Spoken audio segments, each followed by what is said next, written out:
Selamat datang di kegelapan, di mana setiap nafas bisa berubah menjadi doa yang tak pernah sampai.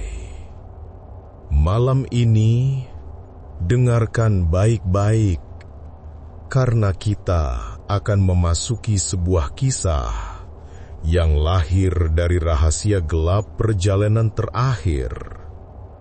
Inilah jenazah bergerak di ambulans, bisikan dari dunia lain, hanya di channel Gelap Nyawa. Malam itu, udara di lorong rumah sakit terasa lebih dingin dari biasanya. Kau berdiri di samping brankar besi yang berdecit pelan saat didorong menuju halaman parkir. Di atasnya terbaring sebuah tubuh yang sudah kaku, terbungkus rapi dalam kantong jenazah putih. Nama yang tertulis di berkas, Clara, seorang mahasiswi muda yang mati mengenaskan di kamar kosnya. Langkahmu berat, seolah ada sesuatu yang menahan kaki. Lampu neon di atas kepala berkelip, seakan ragu untuk tetap menyala. Kau tahu ini hanya perjalanan rutin, atau setidaknya seharusnya begitu. Hanya tugas mengantar tubuh tak bernyawa pulang ke kampung halaman. Tapi entah mengapa, ada bisikan halus di hatimu bahwa perjalanan ini akan jauh berbeda. Ambulans sudah menunggu. Cat putihnya kusam memantunkan cahaya lampu halaman. Pintu belakang terbuka lebar, menganga seperti mulut raksasa yang siap menelan. Kau dan rekanku, Samsul, mengangkat tubuh dingin itu, lalu mendorongnya masuk ke dalam. Kantong putih berdesis saat bergesekan dengan lantai besi. Bunyi sederhana itu di telingamu terdengar seperti bisikan serak. Saat pintu ditutup dengan dentuman berat, udara di sekitarmu berubah. Dingin merayap, menusuk tulang. Kau mencoba menarik napas dalam, namun dadamu terasa sesak. Mesin ambulans meraung hidup, dan perjalanan pun dimulai. Jalanan kota perlahan ditinggalkan, diganti lengang malam yang sunyi. Awalnya, hanya ada suara ban yang berputar dan deru mesin. Tapi kemudian, sesuatu lain ikut terdengar. Suara samar, lirih. Kau menajamkan telinga dan menyadari suara itu berasal dari belakang. Seperti erangan pelan, seperti tangisan yang tertahan. Kau menoleh ke Samsul. Wajahnya pucat, matanya lebar, keringat dingin menetes di pelipisnya. Kau dengar itu? Bisiknya hampir tanpa suara. Kau ingin menyangkal, ingin berkata bahwa itu hanya suara suspensi ambulans atau getaran mesin. Tapi tepat saat bibirmu hendak bergerak, suara itu terdengar lagi, lebih jelas. Tangisan lirih dari dalam kantong jenazah. Darahmu membeku. Kau tahu mustahil itu terjadi. Tubuh yang kau bawa sudah dingin, sudah kaku, sudah diperiksa dokter. Tapi telingamu tak berbohong. Ada suara di sana. Perlahan kau menoleh ke kaca spion tengah. Dan di sanalah kau melihatnya. Kantung putih itu bergeser sedikit, seolah ada sesuatu di dalam yang mencoba meronta. Bukan hanya bayangan, kau melihat lekuk samar wajah menekan kain. Matanya terbuka, menatap. Pandangan itu langsung menusuk jiwamu. Bola mata yang tak seharusnya lagi bergerak, kini mengawasi dengan tatapan kosong penuh dendam. Jantungmu berdetak liar. Tangisan itu berubah menjadi bisikan, terputus-putus, seakan kata-kata dari tenggorokan yang sudah rusak. Tolong, aku, dia, bunuh aku. Suaramu tercekat. Kau ingin berteriak, tapi suaramu hilang. Kau ingin melarikan diri, tapi pintu terkunci. Jalan di depan semakin sepi. Samsul gemetar di kursinya, matanya tak berani menoleh ke belakang. Pak, jangan berhenti. Apapun yang terjadi, jangan berhenti. Katanya terbata-bata, meski kau tahu ia sedang berbicara pada dirinya sendiri lebih daripadamu. Bisikan itu semakin jelas, suara perempuan, parauh, penuh rasa sakit. Ia menyebut sebuah nama terputus oleh isakan. Ardi, Ardi. Kau tersentak, nama itu menggema di kepalamu. Kau tahu siapa itu? Kau ingat rumor yang beredar. Clara dibunuh pacarnya sendiri, seorang pria bernama Ardi. Apakah arwah ini mencoba bicara? Kau ingin mengusir pikiran itu, ingin menutup telingamu. Tapi suara itu terus mengalun, menembus isi kepalamu. Bahkan saat kau menekan telinga dengan kedua tangan, bisikan itu tetap terdengar, lebih dekat, seolah berbisik langsung di belakang lehermu. Ardi, jangan biarkan dia lolos. Tiba-tiba lampu dalam ambulans padam, gelap total. Kau hanya bisa melihat jalan di depan lewat lampu utama yang redup. Tapi dalam kegelapan itu, kau merasakan sesuatu. Hawa dingin semakin dekat. Aroma anyir besi berkarat memenuhi udara. Dari kaca spion kau melihat sesuatu bergerak. Bukan hanya lekuk wajah. Kantong jenazah itu bergetar. Perlahan, resletingnya bergeser sedikit, meski tak ada tangan manusia yang menyentuh. Dari celah sempit itu, sepasang mata terlihat, terbuka lebar, menatap lurus padamu. Kau menahan napas, dunia di sekitarmu seakan berhenti. Hanya ada tatapan itu, gelap dan penuh kebencian.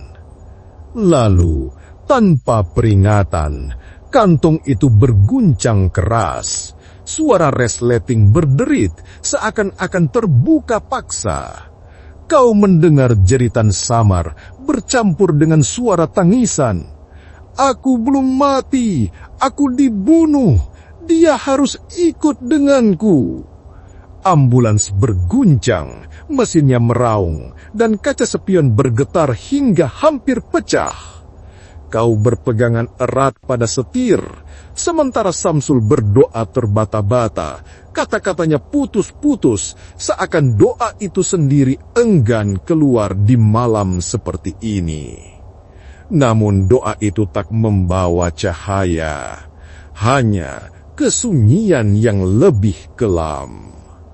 Kau tahu satu hal, perjalanan baru saja dimulai, dan kau tidak sendirian. Suara mesin ambulans meraung, berusaha menembus malam yang semakin pekat. Kau menggenggam setir erat, jari-jarimu kaku, sementara keringat dingin menetes dari pelipis.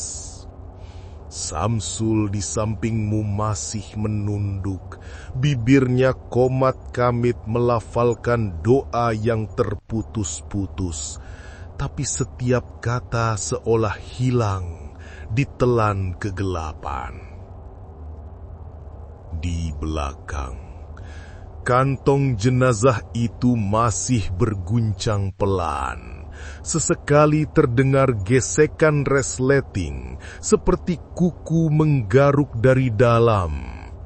Kau mencoba tidak menoleh, tapi tatapan tak terlihat itu terasa menusuk tengkukmu.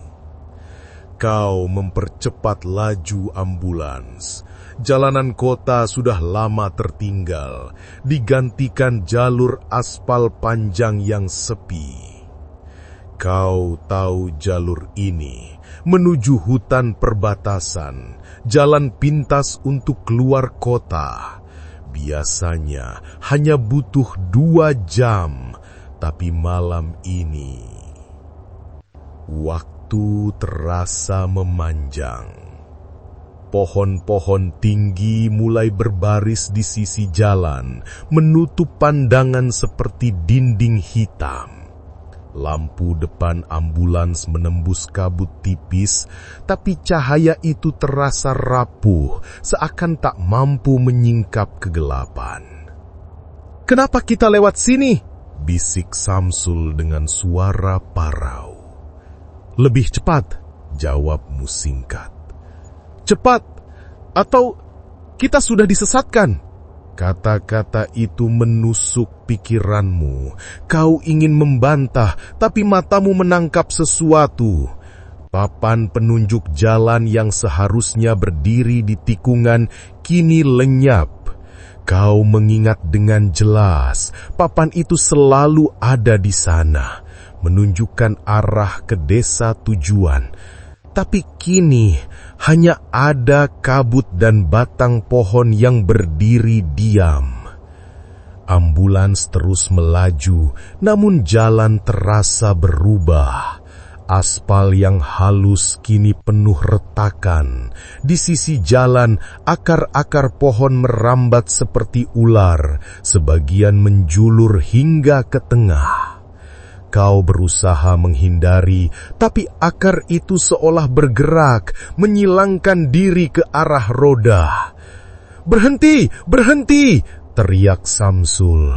Tapi kau tahu, jika berhenti, sesuatu yang lebih buruk mungkin menunggumu. Jadi, kau terus menekan pedal gas. Tiba-tiba, kabut semakin tebal. Begitu pekat hingga cahaya lampu hanya menyorot beberapa meter ke depan.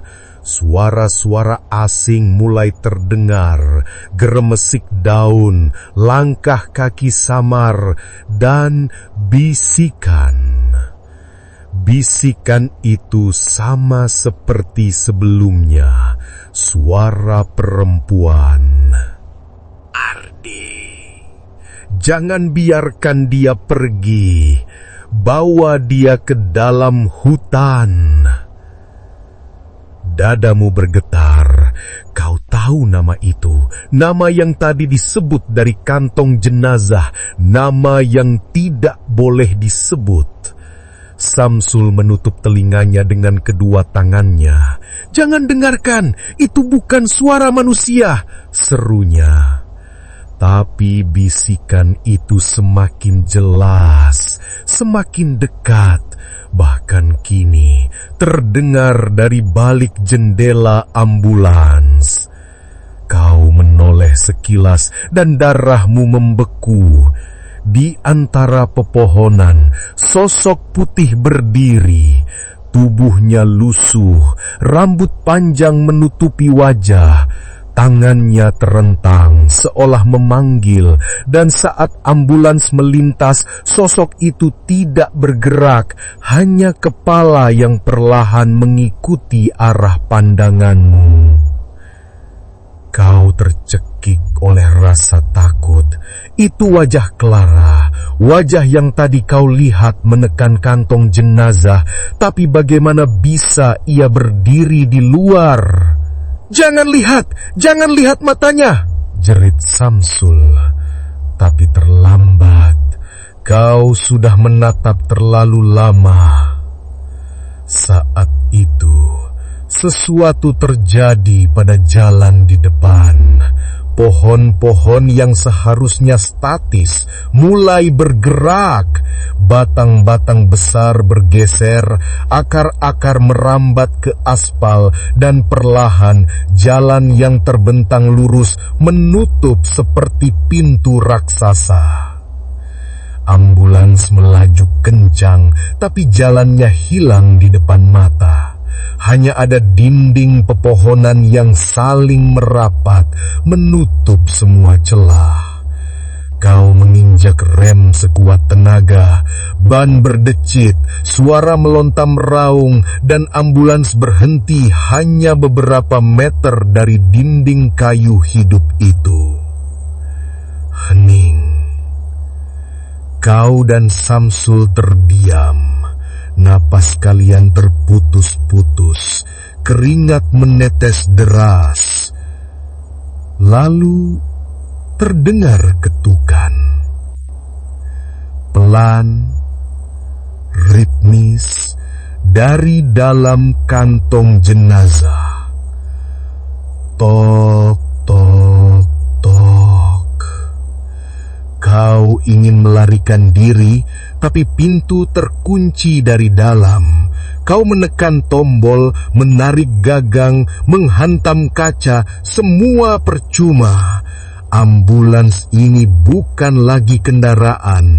Ia telah berubah menjadi peti besi yang menahan kalian bersama sesuatu di belakang. Samsul menangis terisak. Kita tidak boleh berhenti di sini. Kita harus keluar dari hutan ini. Kalau tidak, dia akan mengambil kita. Bagaimana caranya? Jalan sudah tertutup. Kau balas dengan suara gemetar. Tiba-tiba, dari kaca depan, kau melihat sesuatu bergerak di antara kabut. Bukan manusia, bukan pula hewan, sesuatu yang merayap dengan kaki panjang dan bengkok, tubuhnya kurus, matanya merah menyala. Ia berjalan seperti serangga, tapi sebesar manusia dewasa. Makhluk itu berhenti tepat di depan ambulans, matanya menatap ke dalam, lurus padamu. Dari dalam kantong jenazah, bisikan kembali terdengar. Kali ini lebih jelas, lebih tegas. Dia penjaga. Jika kau ingin keluar, serahkan Ardi. Samsul menoleh kepadamu dengan wajah ketakutan. Siapa Ardi? Katakan padaku, siapa itu? Jangan-jangan kau terdiam. Bisikan itu menusuk dalam, menuduh, menyayat. Nama itu kembali berputar di kepalamu. Apakah benar yang mereka cari bukan hanya Clara? Apakah benar perjalanan ini bukan sekedar mengantar mayat, tapi sebuah hukuman untuk seseorang yang ada di dalam ambulans itu? Kau merasakan hawa dingin menyelimuti. Makhluk itu perlahan mendekat. Kukunya mengetukap mesin dengan suara logam yang nyaring. Dan pohon-pohon di sekeliling semakin rapat, menutup semua arah keluar. Kau baru menyadari satu hal. Hutan ini bukan sekedar jalan pintas. Ini adalah gerbang, dan kau sudah masuk terlalu jauh untuk kembali. Kau menatap makhluk itu dari balik kaca ambulans. Kakinya panjang, bengkok, menancap ke tanah dengan bunyi serupa tulang retak. Tubuhnya kurus, kulitnya hitam kusam seperti arang terbakar. Tapi yang paling mengerikan adalah wajahnya. bukan wajah manusia, bukan pula wajah serangga, melainkan campuran keduanya. Rahangnya menonjol panjang dengan taring-taring tajam, dan di tengah wajahnya ada mata manusia, besar, merah, berair, berputar liar, mencari mangsa. Ia mengetuk kap mesin dengan kukunya yang panjang. Setiap hentakan seperti palu menghentam logam. Kau bisa merasakan getarannya menjalar ke tulang rusukmu. Samsul di sebelahmu sudah menutup wajahnya dengan kedua tangan, menggigil seperti anak kecil yang terperangkap mimpi buruk. "Kau lihat itu?" bisiknya, suara nyaris hilang. "Yah," jawabmu, meski suara sendiri terdengar seperti milik orang asing. Makhluk itu menggeser kepalanya pelan, sendi-sendi lehernya berbunyi krek, krek, krek. Setiap kali berputar, tatapan matanya berhenti tepat di kaca depan, menembus lurus ke dalam, seolah mengupas isi kepalamu. Kemudian terdengar suara. Bukan dari mulut makhluk itu, melainkan dari udara.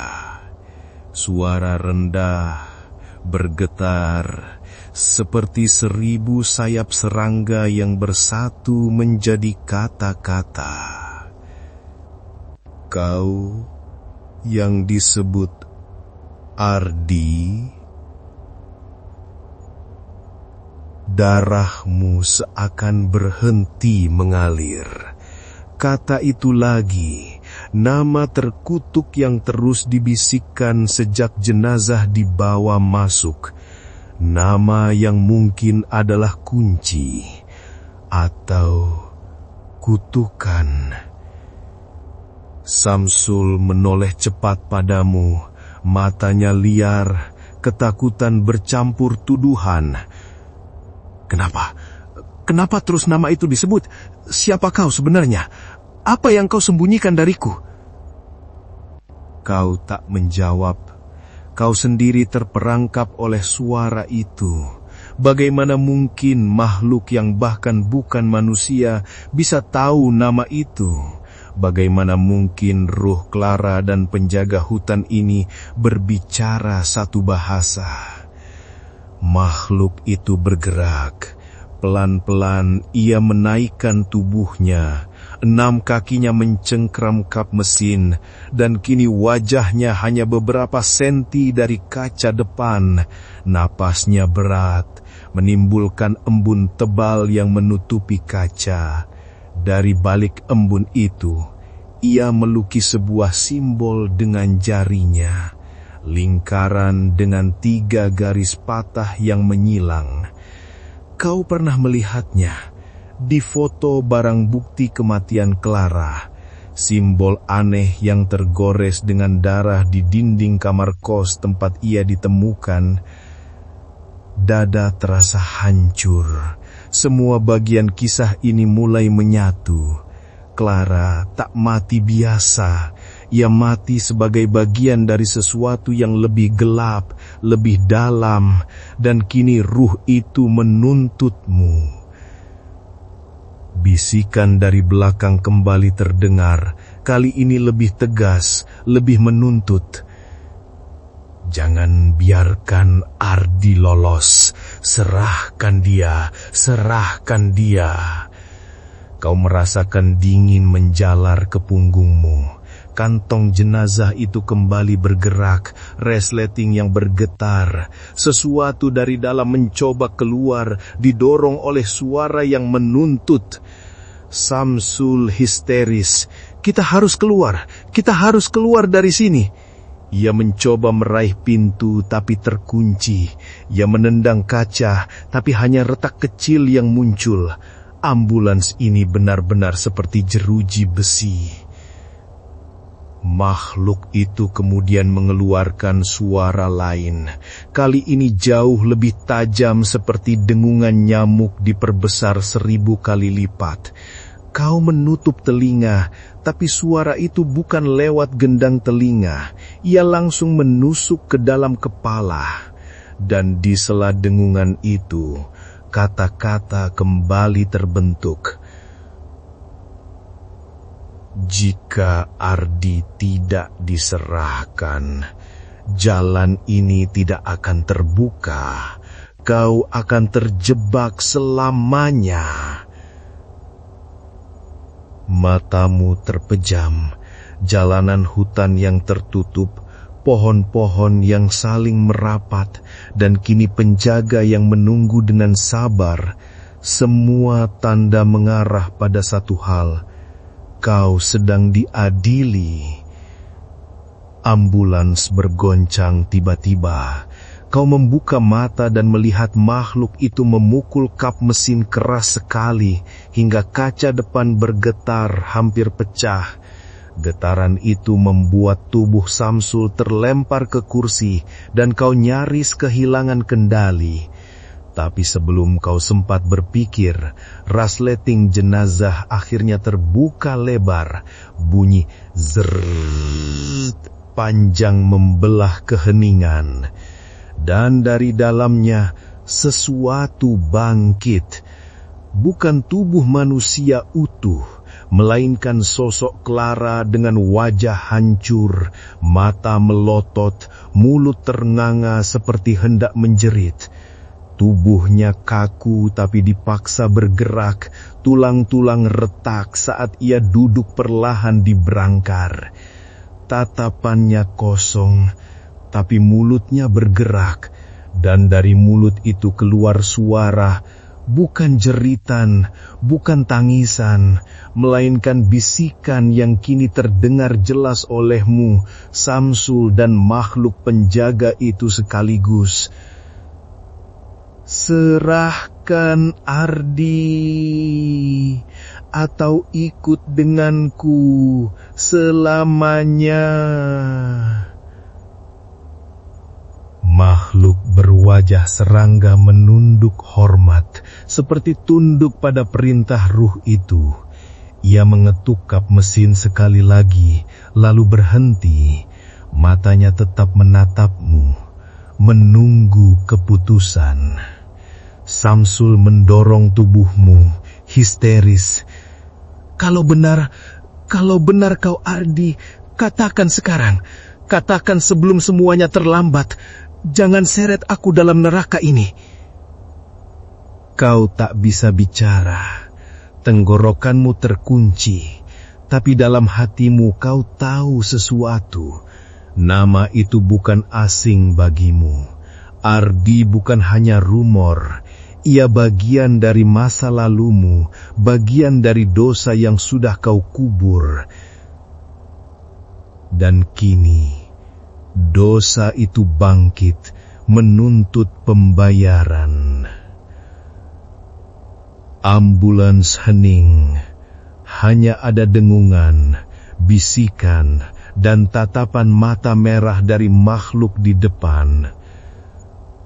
Lalu, pohon-pohon di sisi jalan bergerak lagi, pelan-pelan membuka celah kecil, hanya cukup untuk dilewati kendaraan. Kau sadar, itu bukan pertolongan, itu adalah pilihan. Jalan itu hanya terbuka jika kau memenuhi tuntutan. Jika tidak, kau akan terjebak di hutan ini selamanya.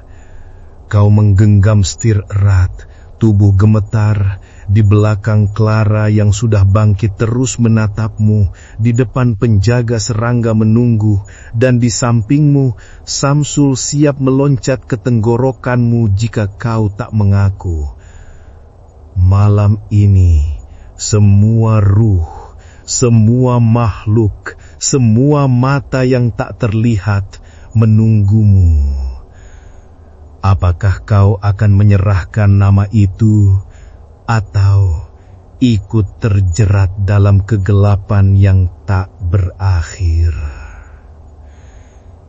Hening begitu pekat, hingga kau bisa mendengar detak jantungmu sendiri. Ambulans masih berhenti di jalan hutan, terjepit di antara pepohonan yang menutup seperti jeruji penjara. Di depan, makhluk berwajah serangga menunggu, matanya merah menyala, tak berkedip.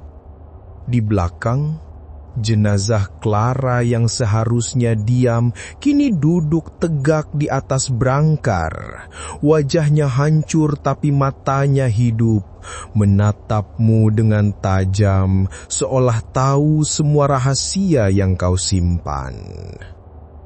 Samsul terengah, matanya liar, penuh tuduhan. Ia menunjukmu dengan tangan gemetar. Kau yang mereka maksud. Ardi itu kau, bukan? Katakan. Kau membeku. Kata itu terus menggema di telingamu, dari bisikan Clara, dari makhluk penjaga, bahkan dari dalam kepalamu sendiri. Ardi. Nama yang kau coba kubur bertahun-tahun lalu, nama yang kau kira hilang bersama masa lalu. Namun, hutan ini, roh ini dan makhluk penjaga itu semua menyeretmu kembali. Kau menutup mata sejenak, ingatan pun datang, bagaikan pintu yang dipaksa terbuka. Malam itu, kamar kos yang lembab, bau alkohol, suara Clara yang memohon agar kau berhenti. Kau marah, kau merasa dikhianati, kau tak bisa menerima penolakan.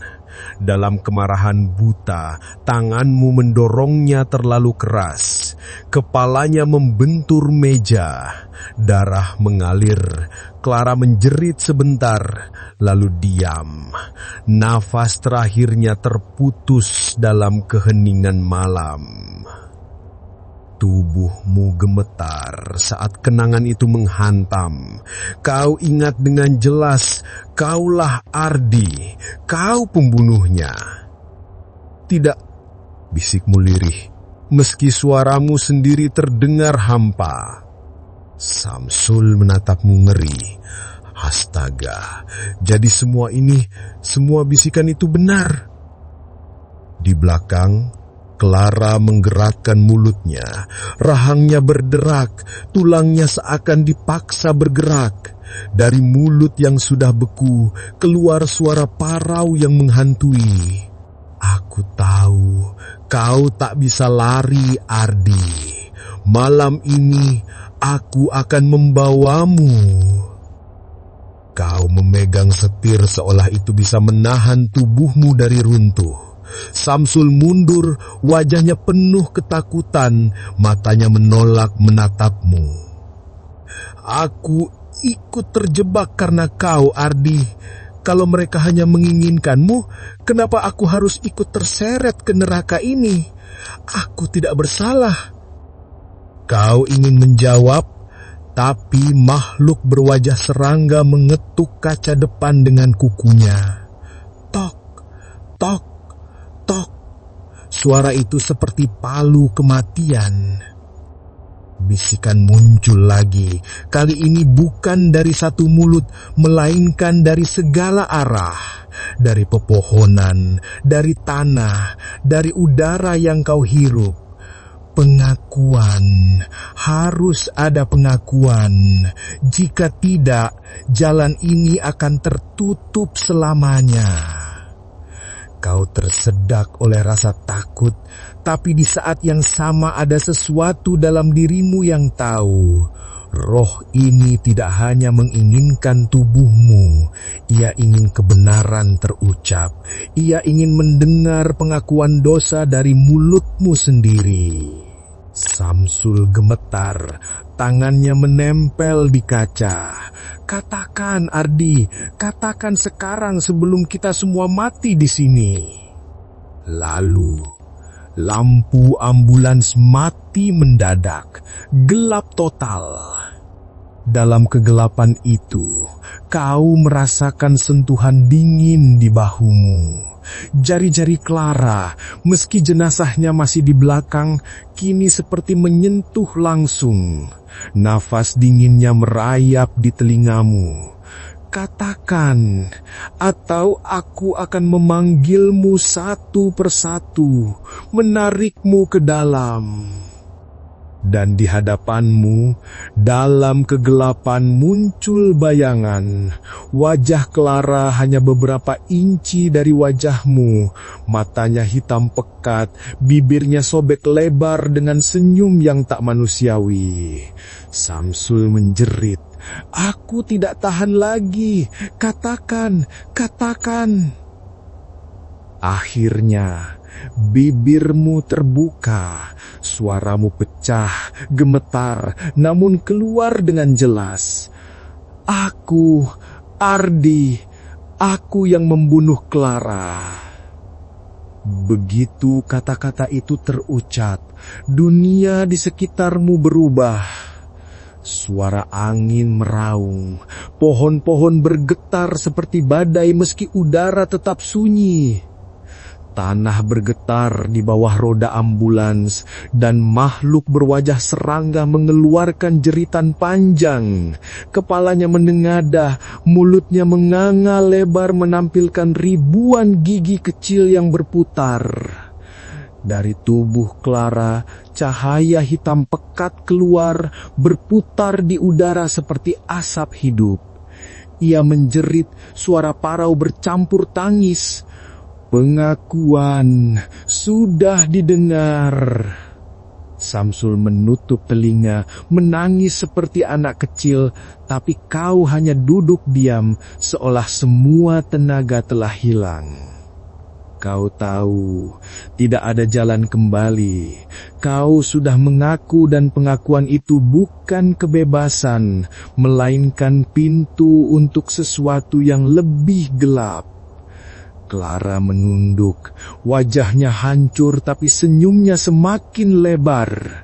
Ia menatapmu lama lalu berkata pelan, "Aku akan menjemputmu sampai ke ujung-ujung." Pohon-pohon yang tadinya menutup jalan kini bergerak, membuka celah lebih besar. Hutan berderak, seolah menyerah pada keputusan yang sudah diambil. Makhluk berwajah serangga berjalan mundur, memberi jalan pada ambulans, tapi tatapannya tak pernah pergi darimu. Ia menunduk sekali lagi lalu lenyap di balik kabut meninggalkan dengungan yang terus bergema di telinga. Ambulans kini bisa melaju lagi, tapi suasana di dalamnya berbeda. Tidak ada yang terasa lega, tidak ada rasa bebas. Kau tahu, pengakuanmu hanyalah awal. Kau baru saja membuka pintu ke dalam kegelapan yang lebih dalam, di mana Clara menanti, di mana dosa-dosa tidak pernah bisa ditebus, hanya diperpanjang saja. Samsul menoleh padamu dengan wajah penuh kebencian. "Kau menyeretku ke dalam mimpi buruk ini, Ardi, dan aku bersumpah, aku tidak akan ikut mati bersamamu." Ambulans melaju kembali, tapi jalan ini bukan jalan keluar. Ini hanya lorong menuju bab berikutnya. Semakin jauh dari cahaya, semakin dalam ke rahim kegelapan. Ambulans melaju perlahan di antara kabut. Lampu depannya meredup seperti lilin yang nyaris padam. Kau menempelkan tangan pada setir, tapi jari-jarimu kaku, dingin, seolah bukan lagi bagian dari tubuhmu.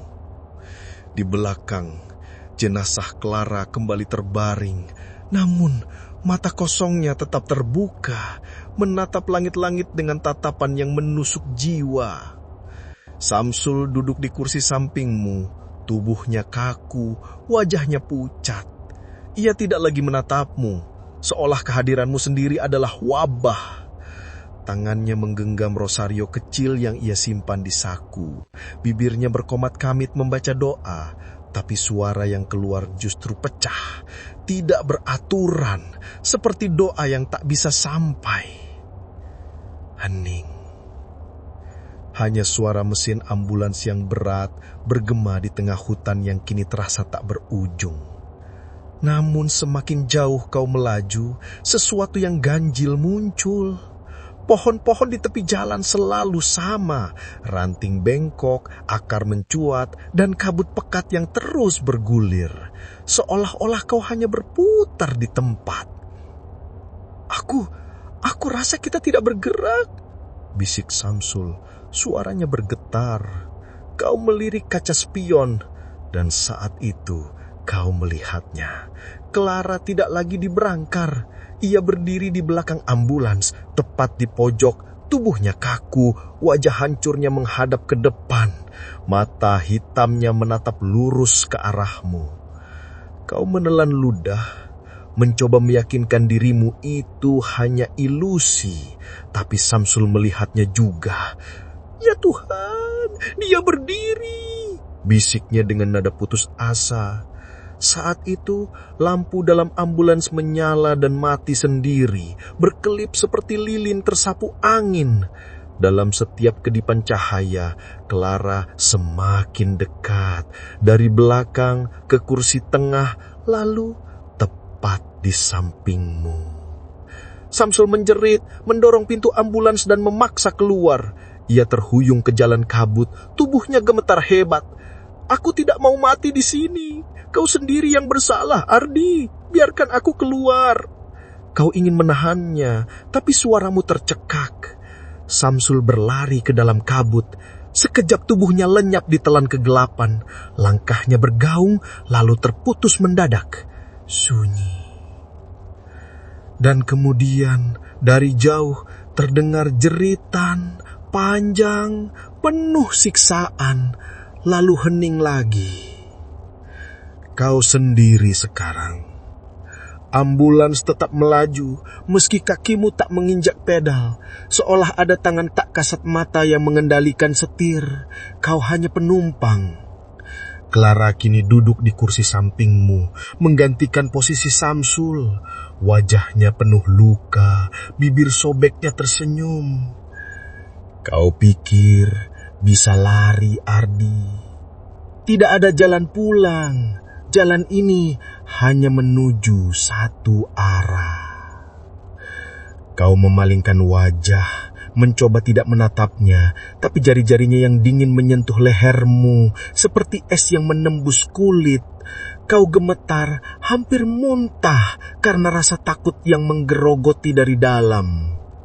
Di depan, jalan yang tadinya lurus kini berubah. Tidak ada lagi hutan, tidak ada lagi tanah, hanya jurang hitam mengapa tak berujung. Ambulans melaju tepat ke arahnya. Kau menginjak rem sekuat tenaga, tapi pedal itu menolak, keras seperti batu. Mobil tidak berhenti, malah melaju semakin cepat. Ban berdecit, mesin meraung bagaikan binatang kelaparan. Tidak! Suaramu pecah, hampir menangis. Clara menoleh kepadamu. Wajahnya semakin dekat, matanya kosong. Kau sudah mengaku, itu artinya jalanmu sudah ditentukan. Tak ada kembali, hanya ada jatuh. Ambulans menembus kabut lalu melompat ke jurang. Dalam sekejap tubuhmu terlempar ke udara. Semua suara hening. Kau tak merasakan apa-apa, hanya kehampaan. Gelap menyelimutimu, memelukmu erat. Lalu saat kau pikir semuanya berakhir, matamu terbuka. Kau masih duduk di kursi supir. Ambulans masih di jalan hutan, tapi Samsul sudah tidak ada. Kabut tetap pekat. Clara tetap di sampingmu, menatapmu dengan senyum itu. seolah waktu berputar, seolah kau dikurung dalam lingkaran tak berujung. Kau akan mengulanginya lagi, dan lagi, sampai aku puas. Jalan ini memang bukan jalan pulang. Ini adalah jalan tanpa kembali. Dan kau tahu, tidak peduli seberapa keras kau mencoba, tidak peduli seberapa banyak kau menjerit, kau akan terus terjebak di ambulans ini bersama Clara, bersama dosa yang tak bisa ditebus selamanya. Kabut makin tebal menyelimuti setiap sisi ambulans. Lampu depan hanya menembus sejengkal lalu ditelan gelap pekat yang terasa seperti daging basah menutup pandangan. Kau menekan setir, tapi jalan itu seolah tak lagi nyata. Hanya lorong berliku yang dibentuk oleh kehendak Clara. Clara duduk di sampingmu, diam. Senyum sobeknya tidak pernah hilang. Sesekali matanya berkedip, namun setiap kali ia membuka mata kembali, bola matanya semakin hitam, makin dalam, sampai tak ada lagi putih, seperti lubang tak berdasar siap menelan jiwa siapapun yang berani menatapnya. Kau mencoba memalingkan wajah, namun kabut di kaca depan membentuk bayangan lain. Wajah Samsul, matanya melebar, mulutnya berlumur darah, berteriak tanpa suara. Di sampingnya, wajah-wajah lain muncul, orang-orang yang pernah kau abaikan, mereka yang tersakiti oleh ambisi dan kebohonganmu. Semua menatapmu, semua menuntutmu. Kau menjerit, menutup mata, tapi suara Clara menyusup ke telingamu. Lihatlah, Ardi, neraka bukan tempat jauh. Neraka adalah apa yang selalu bersamamu. Dosa, kesalahan, pengkhianatan, semua berjalan di sisimu. Ambulans mendadak berhenti. Tanpa terasa, kau sudah sampai di sebuah gerbang. Tinggi, berkarat, dihiasi tengkorak yang seakan tersenyum. Rantai berayun, berdenting pelan meski tidak ada angin. Gerbang itu membuka sendiri dengan bunyi berderit panjang, seakan menyambutmu pulang. Dari balik kabut, lorong gelap menanti. Tidak berupa jalan tanah, melainkan semacam koridor hidup. Dinding-dindingnya terbuat dari daging yang berdenyut. Suara detak jantung bergema dari dalam. Tidak, ini bukan nyata.